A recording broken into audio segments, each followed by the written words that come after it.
Okay, boy, I'll learn you the game. Now, we got the ball, and this is a bat. You know what the bat's for?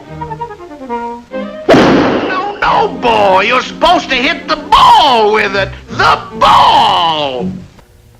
So remember that we're trying to stretch muscles instead of actually flex them.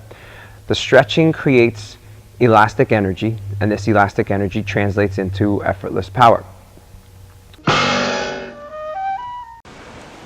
But a modern forehand is more of a stretching way of hitting the forehand. So what we get by that is we get the elastic band effect. We stretch the muscle and then we can snap it back. So it snaps back by itself, and we also add power. So the main ways we create these segments in the body are we separate the upper body and the lower body. So that's why there's a lot of open stance forehands, because when we play open stance forehand we can turn the shoulders more than the hips, and so when we do that we create certain torque in the body, a certain stretch, and then we can pull back these muscles that were stretched a little bit, and by that we create power. There's a stretch here, like through the chest muscle, and then we can snap back and pull. We pull like this, and again we create acceleration. Their forearm goes forward and the racket falls behind, so they create a lot of stretch in the forearm, and so the separation is between the forearm and the wrist. And so when we create all these stretches, then we can really accelerate the racket head. Now what do we get by that? We get a lot of power. This boy's more mixed up than a feather in a whirlwind.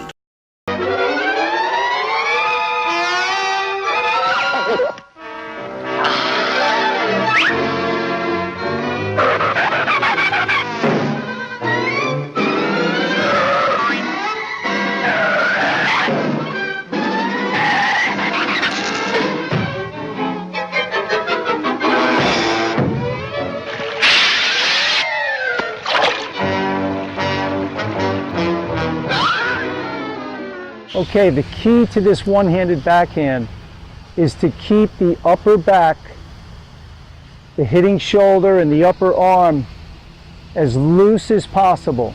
You really want to stretch that out as you pull the racket back. That's going to enable you to generate racket speed with very little effort. It's kind of like pulling that rubber band, you know, you pull, when I stretch it out, it's like I'm pulling that rubber band. See, I'm pulling the rubber band and then I just let it go from there. I don't think this boy's got all his marbles.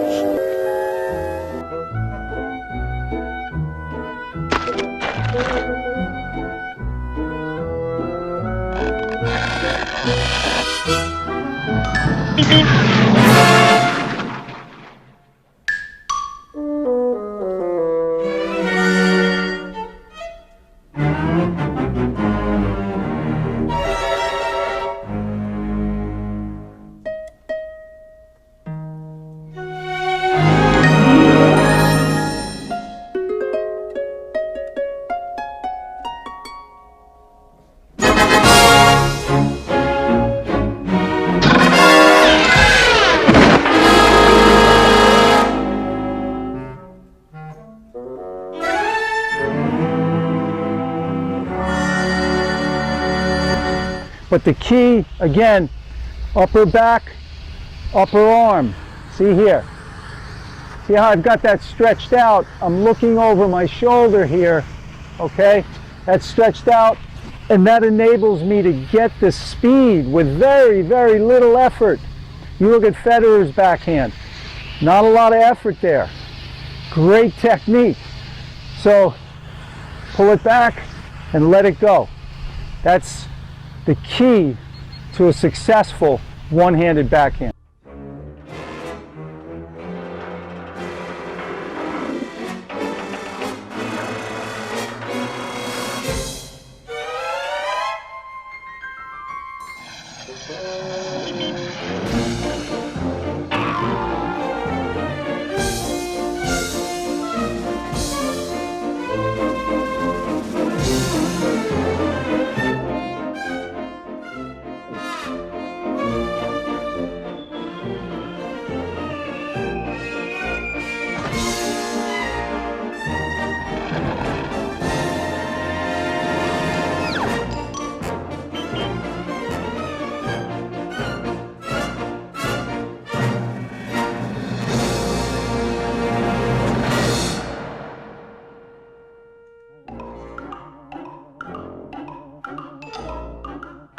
Now remember I had talked about the pull back on the backhand, and you want to stretch that upper back and upper arm.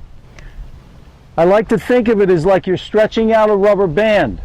So you're taking that rubber band, you're just pulling it back, and then you let it go. Now that's one continual movement, of course, so you just pull it back and let it go. So I'm concentrating on that, pulling the rubber band, and also getting the racket a good foot below the ball. So I'm going to turn, I'm here, now I'm going to stretch it out and drop it down. Stretch it out, drop it down, and then I just let it fly. Kid don't stop talking so much, you'll get his tongue sunburned.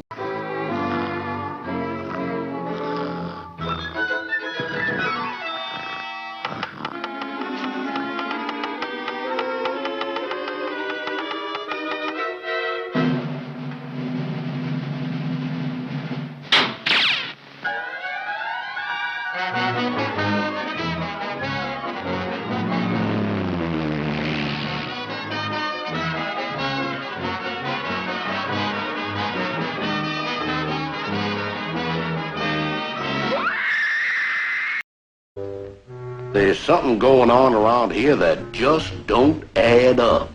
The principle's all wrong.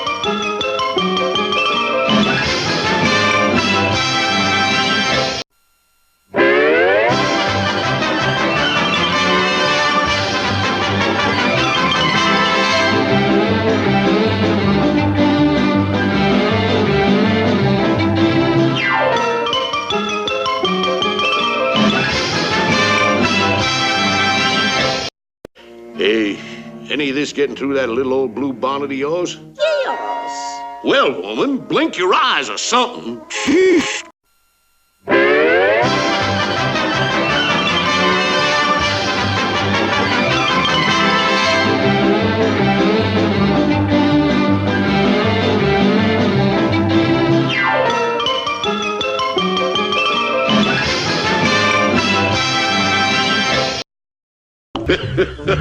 This is gonna cause more confusion than a mouse in a burlesque show.